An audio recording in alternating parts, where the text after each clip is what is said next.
3650 आज BSc limited इस trend पर आ चुका है अपना 3850 से सारा का सारा साइडवेज पैटर्न तोड़ने के बाद में। अब ये सभी पॉसिबिलिटीज लंबे टाइम से यहाँ पर बीएससी लिमिटेड के अंदर बन रही थी, क्योंकि साइडवेज पैटर्न पे हमेशा आपको क्या चाहिए होता है, एक पॉजिटिव न्यूज। भैया नहीं मिलेगा तो बीएससी लिमिटेड साइडवेज पैटर्न तोड़ता है।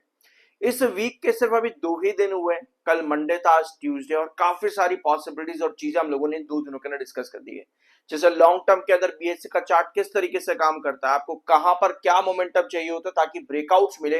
प्लीज अगर आप रेगुलर नहीं हो, पहली बार आए हो, जाकर के इन सब चीजों को समझना, क्योंकि यार जब तक मार्केट में हम चीजों को नहीं समझेंगे मुश्किलें हमारे लिए ही बढ़ती हैं। तो बेटर ये सही तरीके से चीजों को समझ करके अगर हम मार्केट में काम करेंगे तो हमें जरूरत ही नहीं पड़ेगी किसी से जाकर के पूछने की कि भैया हम क्या करें। ऑलराइट, आज आती है बीएससी एमसीएक्स लिमिटेड में 4% दोनों ही स्टॉक्स में आपको अच्छी खासी करेक्शन देखने को आज की मिलती है। रीजन इसका बताया जाता है कि जेफरीज ने कहा कि एनएससी का जो आईपीओ आ रहा है ना, ये बहुत ज्यादा डाइवर्सिफाई है। बीएससी के कंपैरिजन में एनएससी का जो डाटा है वो काफी ज्यादा डाइवर्सिफाई है। अब जेफरीज ने ये नहीं कहा कि एनएससी की जो है नुकसान बीएससी को झेलने पड़ेंगे, ठीक है। एक कॉमन पर्सपेक्टिव इन्वेस्टर के दिमाग में इस समय क्या चल रहा है कि एनएससी जैसे ही मार्केट में लिस्ट होगा ना, बीएससी की धज्जियां उड़ जाएंगी। यही है एक कॉमन पर्सपेक्टिव मार्केट के अंदर। लेकिन ये पर्सपेक्टिव क्या पूरी तरह से सही है? मैंने आपको कहा था कि कई सारे वीडियोस मेरे चैनल पर अवेलेबल है एनएससी बीएससी के कंपैरिजन में, जाकर के देख सकते हो। तो इस पूरी चीजों को यहां पर समझते हैं। जेफरीज ने जैसे ही ये कहा कि एनएससी का डाइवर्सिफिकेशन ज्यादा है, दैट मीन्स कि अलग अलग प्रोडक्ट्स में एनएससी जो है ज्यादा सर्विसेज प्रोवाइड करता है, जो कि अभी मार्केट में लिस्टेड नहीं है। ऑलरेडी अपने प्लेटफॉर्म पर इतनी सर्विसेज प्रोवाइड करता है और कंपनी का कस्टमर बेस ज्यादा है बीएससी के कंपैरिजन में एनएससी का। ऑलराइट, तो ऐसे में बीएससी लिमिटेड पर आपको गिरावट देखने को मिलती है, क्योंकि एक पर्सपेक्टिव जब मार्केट के अंदर घूमता है तब आपको उसके जो इंपैक्ट है शेयर होल्डर्स पर भी देखने को मिलते हैं। अब 90% ऑफ मार्केट शेयर ज्यादातर सेगमेंट में होल्ड करते हैं आपके बीएससी और साथ में एमसीएक्स। डाइवर्सिफाइड प्रोडक्ट भी यहां पर देते हैं। एनएससी अपना 30,000 करोड़ का आईपीओ लेकर के आ रहा है। ऑलरेडी सेबी के साथ में उन्होंने ड्राफ्ट पेपर्स भी सबमिट कर दिए। अब बताया ये जाता है कि एनएससी का आईपीओ मार्केट में लिस्ट होगा फाइनेंशियल ईयर 27 के हाफ के बाद में, सेकेंड हाफ में, मतलब कि एनएससी का आईपीओ लिस्ट होगा, यानी कि सितंबर क्वार्टर के बाद में हम ये चीज समझ सकते हैं। दैट मींस सितंबर अक्टूबर नवंबर के महीने में कहीं ना कहीं आपका एनएससी का आईपीओ आ सकता है। इसका मतलब ये तो नहीं होगा कि बीएससी लिमिटेड नवंबर के महीने तक ही गिरता चला जाएगा क्योंकि भैया एनएससी का आईपीओ आ रहा है। इसका मतलब तो ये नहीं है।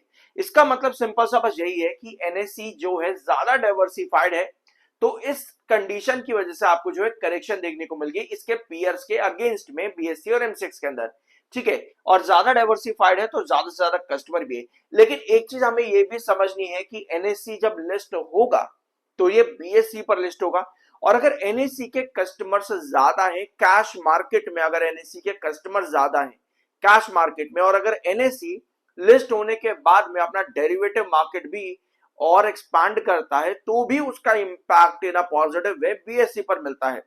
वो कैसे? इस पूरे 4 पैराग्राफ्स को हम सही से समझते हैं। यहां पर इंक्रीज्ड ट्रेडिंग वॉल्यूम, एनएससी का hundreds and thousands of retail share holder है। एनएससी पे hundreds of thousands of retail share holders है, जो कि एनएससी के जरिए क्या करते हैं मार्केट के अंदर, ये एनएससी के जरिए मार्केट में कैश ट्रेडिंग भी करते हैं, ट्रेडिंग भी करते हैं, इंट्राडेज भी करते हैं, अलग अलग कैश फ्लो आपको देखने को मिलता है। अब जब ये सब चीजें होती हैं, इसका मतलब ये है कि जब लिस्टिंग आएगी तो वो बीएससी लिमिटेड पर आएगी। अब बीएससी लिमिटेड पर जब लिस्टिंग आती है तो जो भी शेयर्स आपका ट्रेड करेगा वो सारा का सारा order flow, cash market volume और ट्रांजैक्शनल रिवेन्यू जो है बीएससी लिमिटेड को मदद करेगा। अब ये वाला जो पैराग्राफ है, इंक्रीज ट्रेडिंग वॉल्यूम, जो कि बीएससी लिमिटेड के ट्रांजैक्शन रिवेन्यू को पॉजिटिव डायरेक्शन पर लेकर के जा सकते हैं, यानी कि ट्रांजैक्शन रिवेन्यू बीएससी का इंक्रीज होगा। और इस समय आपके पास न्यूज क्या है, प्रोप्राइटरी ट्रेडिंग, जिसकी वजह से जो आपका ट्रांजैक्शनल रेवेन्यू है बीएससी लिमिटेड का 10% तक गिर सकता है, 10% तक गिर रहा है। इनफैक्ट आप ये भी कह सकते हो जिसकी वजह से आपकी ट्रेडिंग वॉल्यूम्स और ट्रांजैक्शनल रेवेन्यू दोनों डिप कर रहे हैं। तो बीएससी लिमिटेड में जो आपका साइडवेज पैटर्न टूटा 3850 से लेकर के 3650 के अंदर, उसके पीछे का बड़ा रीजन आपका आरबीआई की पॉलिसी, क्योंकि अभी जो आपका ट्रांजैक्शनल रेवेन्यू गिर रहा है वो आरबीआई की नई पॉलिसी की वजह से गिर रहा है, नए रूल की वजह से गिर रहा है। वेयर एज जो आगे के एंटीसिपेशन है, एनएससी का डाइवर्सिफिकेशन ज्यादा है, बट लिस्टिंग के बाद में यही जो आरबीआई का नुकसान अभी बीएससी पर देखने को मिल रहा है, यही फायदा एनएससी के बाद में आपको ट्रांजैक्शनल रिवेन्यू जो बढ़ेगा, इसका फायदा भी मिल सकता है बीएससी लिमिटेड के अंदर। Boosted listing and transaction fees, the NSC will pay initial listing fees, NSC listing time पर एक फीस पे करता है, ऑन गोइंग एनुअल फीस भी पे करेगा, अदर कॉर्पोरेट एक्शन जो होंगे उसकी भी फीस पे करेगा, और साथ में नए रिवेन्यू स्ट्रीम्स और स्टेडी रिवेन्यू भी क्रिएट करेगा। तो कितनी सारी ट्रांजैक्शनल फीस जो है बीएससी लिमिटेड पर लिस्ट होने से एनएससी से आती है बीएससी लिमिटेड के अंदर। Institutional buying, once the NSC listed, एक बार अगर एनएससी लिस्टेड हो जाता है मार्केट के अंदर, तो जो भी आपके ऐड होंगे यहाँ पर मेजर मार्केट इंडाइसेस, वो भी बीएससी पर ही आपको लिस्ट होते देखने को मिलेंगे। जैसे आपके ईटीएफ्स आते हैं, वहां पर जितने भी ट्रांजैक्शनल चार्जेस होंगे, यहाँ पर जो भी इंडेक्स वेट रहेगा, वो उतनी ही इंक्रीज ट्रेडिंग एक्टिविटी और लिक्विडिटी प्रोवाइड करेगा बीएससी लिमिटेड को भी। Industry transparency, as a listed company on the BSC, the NSC must publicly disclose its financial results. अब सारे कॉर्पोरेट एक्शन और फाइनेंशियल रिजल्ट भी उसको डिस्क्लोज करने पड़ेंगे। इससे क्या होगा, एनएससी का ट्रांसपेरेंसी बढ़ेगा कि कितना बेटर यहां पर ग्रोथ कर पा रहा है एनएससी। बीएससी को भी इसके उतने ही फायदे यहां पर है। तो अभी जो आपकी गिरावट है, साइडवेज पैटर्न जो आपका टूटा है एज पर चार्ट पैटर्न, उसके पीछे सबसे बड़ी न्यूज आरबीआई की नई पॉलिसी है। और बस एक छोटा सा जो है नेल ऑन, मतलब नेल ऑन द वुड आप कह सकते हो, वो पड़ा है इस डाइवर्सिफिकेशन जेफरीज का जो ये रिपोर्ट आया है उसकी वजह से। ठीक है, तो ये आपके पास दो रीजन हो जाता है कि क्यों आपके पास गिरावट है। अब इस वीडियो में आप क्या समझे, इस वीडियो में अभी तक आप ये समझे कि एनएससी से कितने नुकसान और कितने फायदे हैं। ज्यादा डाइवर्सिफिकेशन डजंट मीन कि बीएससी बर्बादी यहां पर आ जाएगी, पर यह ज्यादा डाइवर्सिफिकेशन मींस कि उतना ही बेनिफिट रिवेन्यू के अंदर बीएससी लिमिटेड को भी मिलता है। और ये सभी चीज आपको यहां पर समझ में आ गई है। एक बड़ा चैलेंज कंपनी के लिए Q1 में भी आने वाला है, क्योंकि वहां पर कंपनी को 85% का रिवेन्यू ग्रोथ चाहिए एंड प्रॉफिट ग्रोथ परसेंटेज भी कंपनी को वहां पे 61% चाहिए। तो काफी बड़ा चैलेंज जरूर रहेगा इस बार बीएससी लिमिटेड के Q1 में। मेजर चैलेंज जो आई बिलीव कि वो रिवेन्यू के अंदर रह सकता है, प्रॉफिट्स में कंपनी कॉप अप कर पाएगी आई बिलीव। ठीक है, बाकी देखते हैं क्या पॉसिबिलिटी वहां पर बनती है। 3,43,000 इस समय सेलर है, 2,40,000 बार है, तो सेलर्स की क्वांटिटी थोड़ी सी ज्यादा इतनी नहीं है। लेकिन आज के सेशन में 3650 जो आपका इंपॉर्टेंट बेस है, वहां गिरते ही आपका एमएफआई जो है बुलिश आ चुका है, 23.6 पर आपका एमएफआई आ चुका है।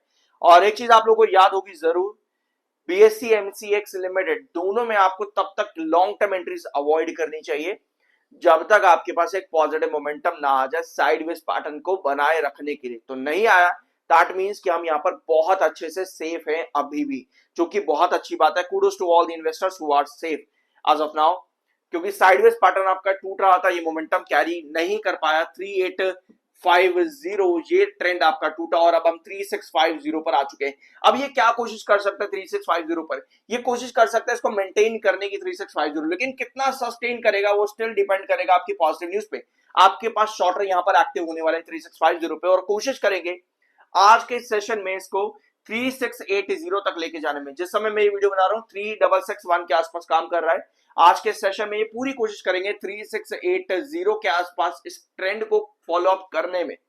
तो अभी आपका जो क्रूशियल रिजेक्शन है वो बन चुका है 3740 के पास में, ये आपका क्रूशियल रिजेक्शन बन चुका है। आज आपके शॉर्टर कोशिश करेंगे 3680 तक लेकर जाने के अंदर, लेकिन वहां सस्टेनेबिलिटी के चांसेस काफी कम नजर आते हैं। तो देखते हैं 3650 पर ये किस तरह से मोमेंटम कैरी करेगा। अभी भी आपके शॉर्टर्स एक्टिव हैं बिल्कुल उसी तरह से जिस तरह 3850 और 3950 के बीच में थे। ऑलराइट, सो देखते हैं आने वाले वीक्स और आने वाले सेशंस में किस तरह का परफॉर्मेंस यहाँ पर मिलता है।